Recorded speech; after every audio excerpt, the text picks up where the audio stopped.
suurin osa heistä löytyy ennemmin tai myöhemmin. Joskus hävinneen kohtalo jää täysin pimeäksi.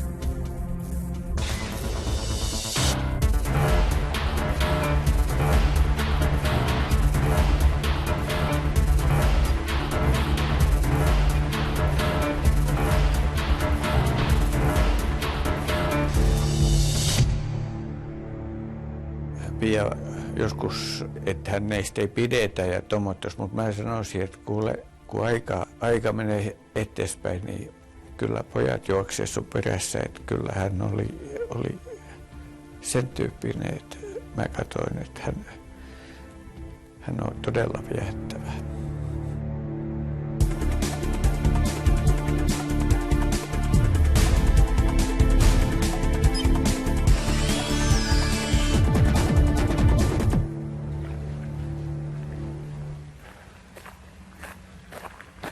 Hyvää iltaa.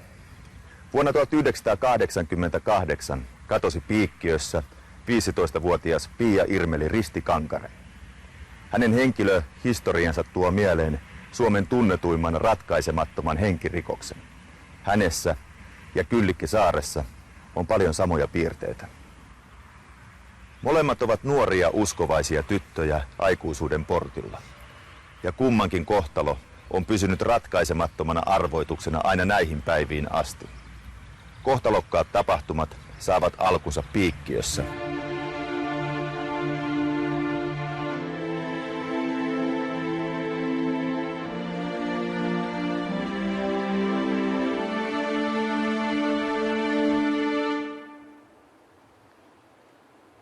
On perjantai-ilta, lokakuun 7. päivä vuonna 1988.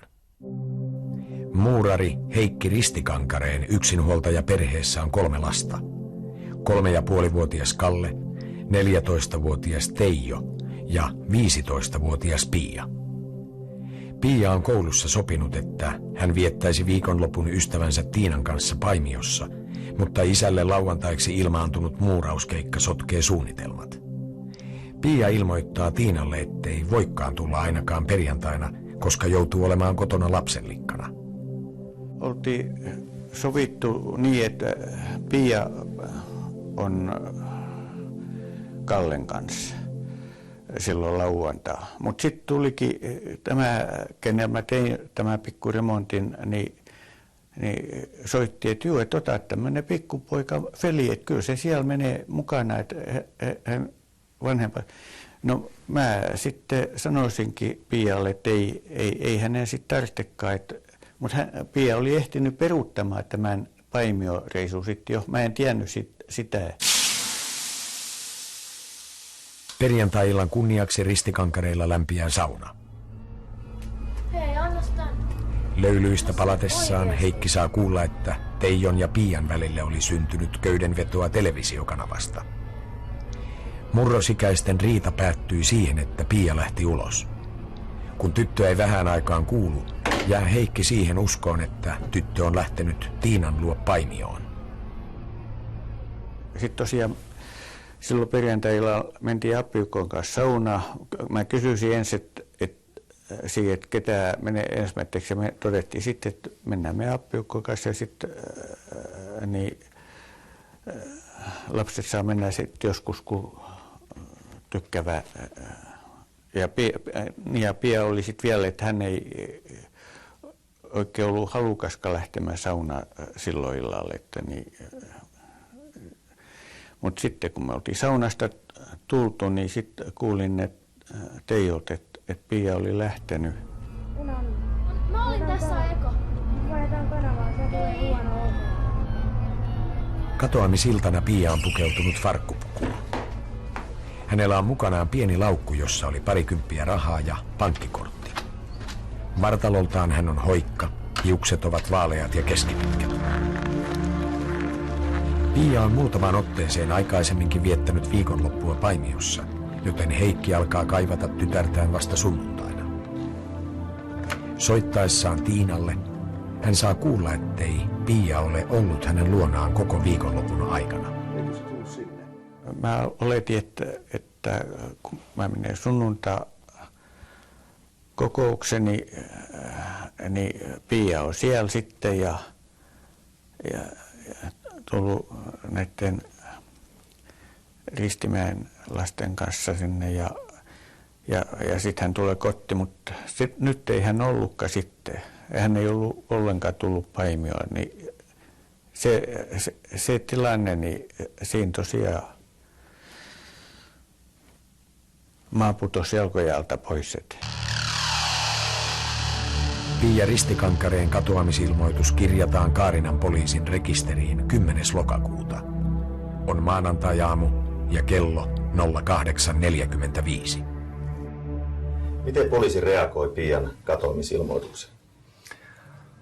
No tähän ilmoitus poliisille tuli silloin aikanaan, Kaarinan poliisille tuli 10. päivä 10.88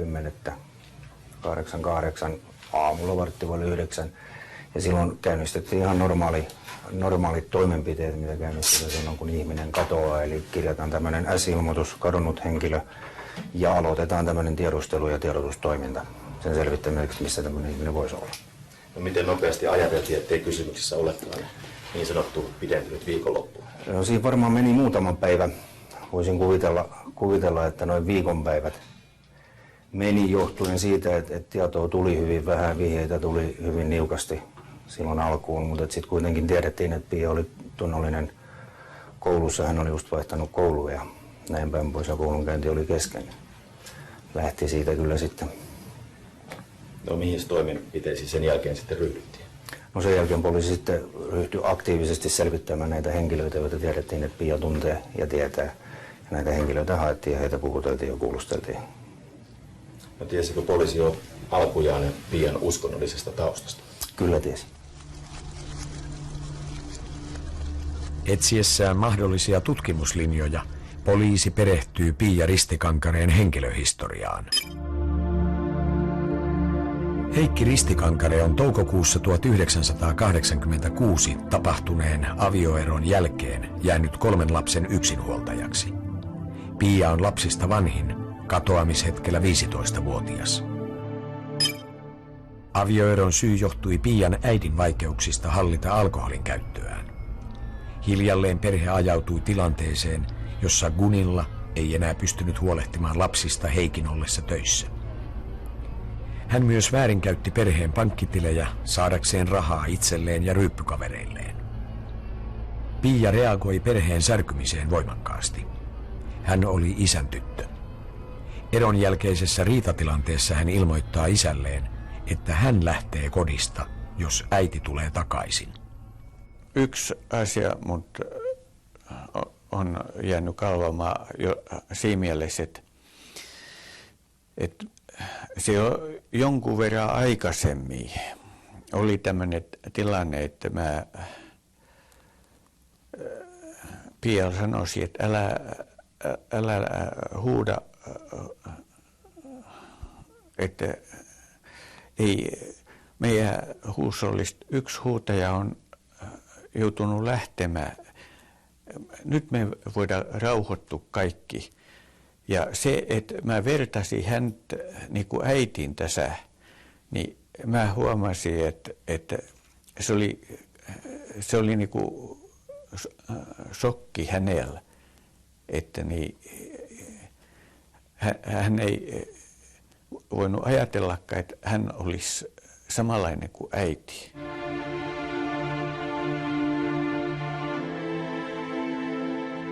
Ristikankareen perhe on syvästi uskonnollinen. Isä Heikki on Jehovan todistaja, mihin seurakuntaan Gunillakin liittyi heidän mennessään naimisiin. Pia ei oltu vielä kastettu, mutta hän kävi ahkerasti Paimiossa sijaitsevassa valtakunnan salissa. Paimio-Piikkiö-alueella seurakuntaan kuului 100 uskonveljeä ja sisarta. Pia myös myi ovelta ovelle Vartiotornia ja Hedätkää lehteä.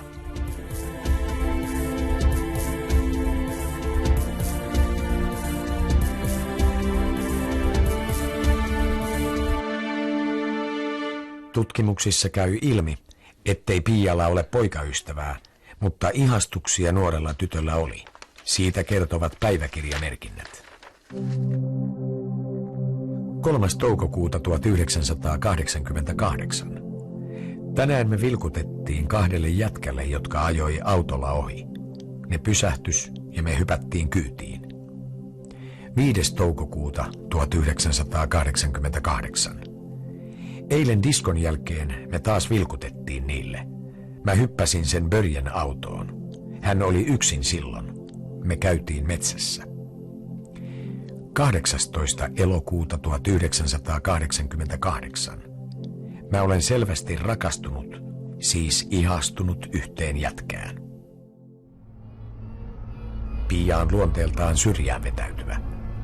On selvää, että arkuus johtuu osittain uskonnosta, osittain äidin maineesta pienellä paikkakunnalla.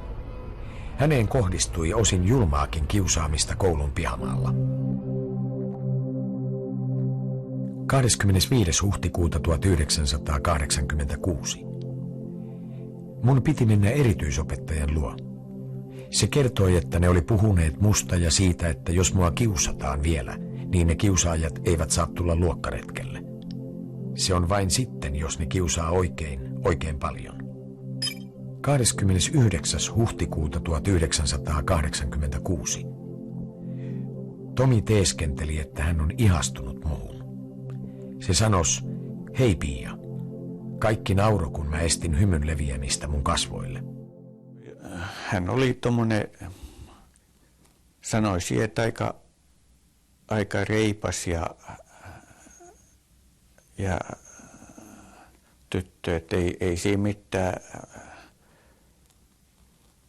En mä osaa ajatella, että ehkä hän jossain suhteessa oli, että hän valkkasi hyvin tarkkaan ystävänsä. Että hän ei hyväksynyt, mutta sekin on kai tytöille yleistä, että ei hyväksy kaikki ystävikseen ja että on erittäin tarkkaa, että kenen kanssa ystävystyy.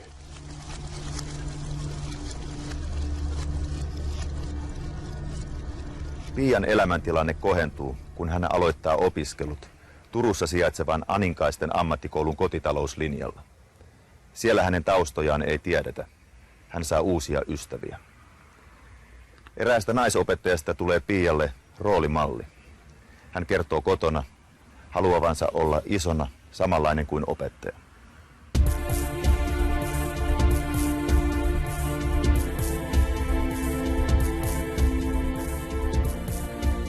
Tutkimustulokset Pian kohtalosta ovat tähän päivään asti jääneet sangen laihoiksi. Se tiedetään, ettei pankkitiliä ole käytetty katoamishetken jälkeen. Kaarinan poliisi sulkee tutkimuksissaan pois tapaturman mahdollisuuden. Lähiseudun vesialueet ja joet naarataan, mitään ei löydetä. Mahdollisen henkirikoksen rinnalla kulkee yhä itsemurhan mahdollisuus. Pia on poistunut kodistaan riidan jälkeen ja hänen henkilöhistoriastaan löytyy viitteitä siitä, että tyttö on ahdistunut. Pia oli ahdistunut ja häntä kiusattiin koulussa. Viittaako mikään siihen suuntaan, että hän olisi voinut tehdä itselleen jotain? No itse asiassa ei. Tämähän on tietysti semmoinen linja, mikä myöskin huomioidaan silloin, kun henkilön katoamista ruvetaan tutkimaan. Ja meillä on Pialta päiväkirjoja, tämmöisiä kaikkia, niissä ei päinvastoin sanoisin, että siinä kirjoittelee iloinen nuori tyttö tai nuori nainen. Ja toisaalta nämä koulukiusaamiset, mitä joskus on ollut, hän oli vaihtanut nyt syksyllä koulua. Hänen kaveripiirinsä laajeni, hänelle tuli uusia kavereita, että poliisilla ei ole tietoa, että olisi koulukiusaamista ollut nyt enempää. Ja lisäksi on vielä sitten tietysti se, että yleensä kun ihminen tekee itsemurhaa, niin tämä vainaja jossain kohtaa löytyy. Pia Ristikankare julistetaan virallisesti kuolleeksi vuonna 2001. Sen jälkeen vuonna 2003 juttu siirtyy keskusrikospoliisin Turun yksikön tutkittavaksi. Pimeys Pia Ristikankareen yllä on johtanut tilanteeseen, jossa tutkijoiden on turvauduttava todennäköisyyksiin. Piikkiön Pontelassa sijaitsevassa nuorisotalossa oli perjantaina vilkas ilta. Olisiko mahdollista, että aivan nuorisotalon vieressä asuva Pia olisi kotioven suljettuaan kuullut diskon äänet ja päättänyt piipahtaa Pontelassa? Olisiko hän näin tehdessään voinut törmätä kiusaajiinsa kohtalokkain seurauksin? Tai päinvastoin, ihailijaansa? Kuten sanottua, piikkiöläisnuoret olivat liikkeellä diskon vuoksi. Pontelassa oli tapahtuma-iltana disko. Onko mitään näyttöä, että kävikö Pia siellä illan aikana? Ei. Silloin heti sen jälkeen niin tämä koko henkilökunta, mikä siellä oli, ja sitten myöskin näitä nuoria kaikki käytiin läpi ja puhuteltiin. Ja ei ole mitään havaintoa Piasta. No, Piahan oli kaunis tyttö, hänellä oli ihailijoita ja sekä kiusaajia. Onko mahdollista, että Pialla olisi ollut salainen poikaystävä? Varmasti se on mahdollista, eikö se mahda tuohon ikään kuulua. Mutta tämä kuuluu periaatteessa siihen samaan sarjaan, että kaikki nimet, mitkä on esille tullut tutkinnan aikana, kaikki on esille kaivettu ja puhuteltu ja ei ole päästy eteenpäin. No entäs kiusaajat? Meidän saamien tietojen mukaan kiusaaminen saattoi olla tosi rankkaa, että häntä saatettiin potkia jopa koulun pihalla. Ihan samalla tavalla myös kiusaajat on käyty läpi. No onko nuorisolinja siis loppuun tutkittu? Kyllä näillä näkymillä, ellei mitään nyt uutta ihmeellistä vihjettä tai tietoa tule, niin kyllä se on loppuun kehitelty. Pia oli tosiaan, Pia joskus, että hänestä ei pidetä ja tommoittais, mutta mä sanoisin, että kuule, että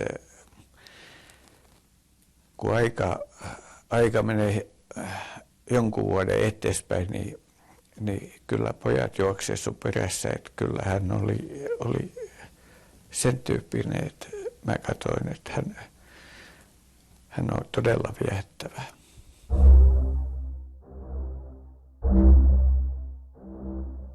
Yksi tutkimusaineistosta esiin nouseva seikka on ihmetyttänyt tutkijoita kaikkien näiden vuosien ajan. Miksei Pia Ristikankareesta ole yhtään havaintoa katoamisillan aikana? Henkirikostutkimusten yhteydessä epäilyksen valokeilaan joutuvat aina myös uhrin lähiomaiset, eikä Pia Ristikankareen tapaus tee poikkeusta. No tietysti se että oitte epäiltynä, niin on tietysti katkera ajatella sitä. Mutta toisaalta sen ymmärtää, että kun ei ole mitään vaihtoehtoja poissuljettu, niin kaikki on auki niin kauan kuin, että mikä vaihtoehto. Mutta mä nyt oletin kuitenkin, että kun me oltiin appiukon kanssa tosiaan saunassa silloin, kun hän lähti, niin että me oltiin kuitenkin aika vahvasti poissuljettu, että ei sitä, että mua ei todennäköisesti kovin paljon epäilty tässä. Tapahtumapaikka, Piikkiö, on pieni 7000 asukkaan kunta entisen Ykköstien varrella lähellä Turkua. Nuorisoa on tapahtuma-aikana liikkeellä tavanomaista perjantaita runsaammin. Myös kunnan halki kulkeva Turku-Helsinki-valtatie on aina vilkkaasti liikennöity. Silti kukaan ei ole havainnut liftaavaa tyttöä. Yksikään koulutoveri ei muista nähneensä Piaa, joka taustansa vuoksi tunnettiin kylällä hyvin. Eikö ole perin merkillistä, että Piasta ei ole yhtään silminnäkijä havaintoa koko iltana, vaikka ilta oli vilkas? Itse asiassa on, että siihen tietysti selittäminen tekijöinä voisi olla muun muassa se, että puhuttiin lokakuun alkupäivistä, kello oli illalla 8 paikkeilla ja tiettävästi silloin sato. Että oli pimeätä, ainakin hämärää. Että on yksi selittävä siinä, mutta niin kuin sanoit, outoa on. No eikö vastaavissa traagisissa tapauksissa myös läheisten osuus tutkita? Kyllä tutkitaan ja niin tutkittiin tässäkin tapauksessa. se ei tätä juttua ole avainnut, ei ole mitään syytä epäillä läheisiä siitä. Lisäksi tässä on myöskin, tästä on suoritettu tutkimusta tämmöisistä henkirikoksista ja kyllä se, että läheiset surmaa, varsinkin jos puhutaan vanhemmista, että he surmaa lapsia, ne on äärimmäisen harvinaista. Päinvastoin tilastot puhuu siitä, että tekijä yleensä tämmöisessä tilanteessa on kaveripiiristä. Joku, niin kuin Pian kohdalla puhutaan, niin nuoresta ihmisestä ja usein myös vastakkaista sukupuolta.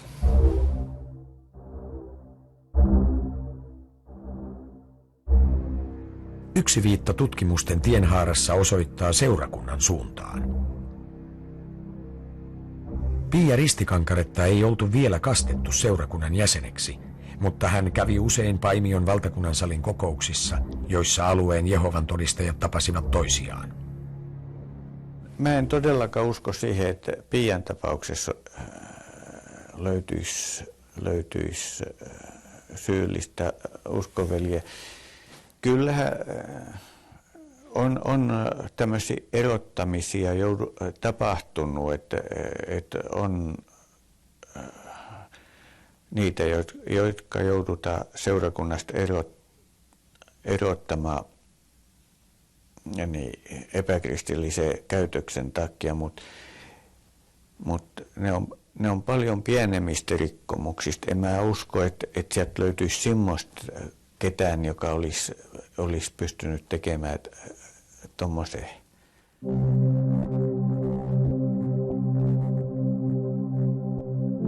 Piikkiö sijaitsee Turun ja Paimion välillä vilkasliikenteisen valtatien varrella. Ennen nykyisen moottoritien valmistumista liikenne Paimioon kulki pitkälti Piikkiön kautta. Tutkijoilla on alusta alkaen ollut yhtenä vahvana tutkimushaarana olettamus, että kohtalokkaana iltana Pia Ristikankare on noussut autoon. Onko Pia Ristikankare voinut murheissaan nousta autoon, jonka kuljettaja on hänelle tuttu? Seurakuntalainen tai joku, jolle Pia on käynyt myymässä vartiotornia. Oletetaan, että paikalle osuu sattumalta henkilö, jonka Pia tuntee. Auto pysähtyy, ovia aukeaa ja tyttö hyppää kyytiin. Tuttu kuskihan voisi poimia tytön kyytiin Paimion pysäkiltä ilman, että tyttö edes liftaa. Kuten sanottu, ykköstien liikenne on vilkas, mutta havaintoja liftarista ei ole saatu. No yksi asia, mikä selvittäisi, ettei Piasta ole silminnäkijä havaintoja, on se, että jos hän sai kyydin aika nopeasti ykköstieltä ja tunnistaisi auton sekä kuljettaja. Se on mahdollista ja voisi jopa ehkä sanoa, että se on saattanut olla jopa todennäköistä. Ja tietysti sitten, jos sitä mietitään, niin miksi ei? Se voisi olla vaikka sitten hänelle entuudestaan tuntematon. No Pialahan oli ystäviä myös seurakunnassa. Onko tätä linjaa tutkittu millään lailla? Tämä linja on tutkittu samalla tavalla, että se tavallaan on sisältynyt siihen, että kaikki nämä henkilöt, joiden nimestä ollaan tavalla tai toisella päästy selville, niin kaikkiin heihin on yhteydessä oltu ja tämä on niin tullut sitä kautta. Kaikki edellä esiin tuodut tutkimussuunnat ovat hypoteettisia, arvauksia tai oletuksia. Muutama vuosi sitten poliisi sai kuitenkin vihjeen, joka käänsi tutkimukset uudelle linjalle. Vihje saapui keskusrikospoliisille kiertotietä, sisältäen seikkoja, jotka ovat liian yksityiskohtaisia ollakseen pelkkää mielikuvituksen tuotetta, sepitettä. Kirje saapuu keskusrikospoliisin Turun yksikköön Kaarinan poliisin kautta. Tutkijat yhdistävät kirjeessä kuvatut yksityiskohdat heti Pia Ristikankareen tapaukseen. Mitä kautta poliisi sai vihjekirjeen? No se tuli kiertoteen kautta jonkun verran. Se oli lähetetty 2001 joulukuussa. Lähetettiin Tampereelle Poliisi-TV:n toimitukseen, josta se sitten tuli Turun poliisilaitokselle. Ja täältä se osattiin sitten yhdistää tähän silloin Kaarinan poliisilla tutkittavana olevaan juttuun ja se lähetettiin sinne. Se matka kesti 5 kuukautta. Ja se oli sitten keväällä 2002 perillä siellä. No, oletteko te vakuuttuneet siitä, että kirjeen sisältö voi auttaa tämän tapauksen ratkaisussa? No mä tiedän. ehkä vakuuttunut on väärä sana, mutta kyllä tässä paljonhan meillä on vihjeitä tullut ja tässä on jotain semmoista, sanotaan, että tässä on sellaisia yksityiskohtia tässä kirjeessä, joita mä en voi kuvitella, että 13 vuotta sitten tapahtuneesta joku ihan satunnainen ihminen voisi muistaa. Että tässä on sen verran tarkkaa tietoa. Mulla on se käsitys, että tämän ihmisen täytyy tietää jotain enemmänkin tästä jutusta. No onko mahdollista niin, että kun kirje tuli, niin syyllinen vaan vie suunnan itsestään poispäin? En mä oikein semmoista vaihtoehtoa näkisi. Enemmän mä näkisin siinä semmoisen vaihtoehdon, että henkilö, joka tästä jutusta tietää, on sitten tekijä tai muuten tietoinen, niin on jollain tavalla oman tunnon tuskissaan halukas auttaa poliisia, että tämä juttu vihdoinkin selvisi.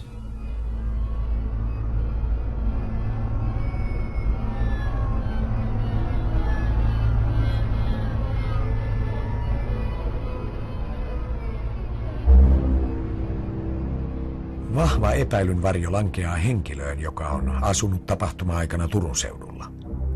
Kun hänen henkilöhistoriaansa tutkitaan, selviää, että hänen epäillään syyllistyneen 1980-luvun lopulla muutamiin raiskauksiin tai raiskauksen yrityksiin ja pahoinpitelyihin. Henkilöä ei kuitenkaan ole koskaan tuomittu teoista. Tutkimuksissa selviää myös, että miehellä on lokakuussa 1988 ollut käytössään auto. Kyseiseen vihjeeseen liittyvät tarkistukset ovat edelleen käynnissä ja tutkintaa jatketaan kaikin lainsuomin mahdollisuuksin.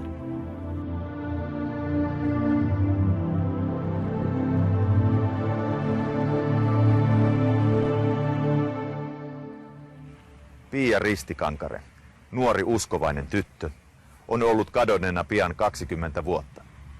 Hänen kohtalonsa on synnyttänyt pienellä paikkakunnalla paljon huhuja ja legendoja. Nyt olisikin korkea aika totuuden nousta päivän valoon. Poliisi on varma, että joku tietää asiasta merkittävästi lisää. Kirjeellään hän on ottanut ensimmäisen askeleen kohti valoa. Nyt olisi ratkaisevan askeleen aika.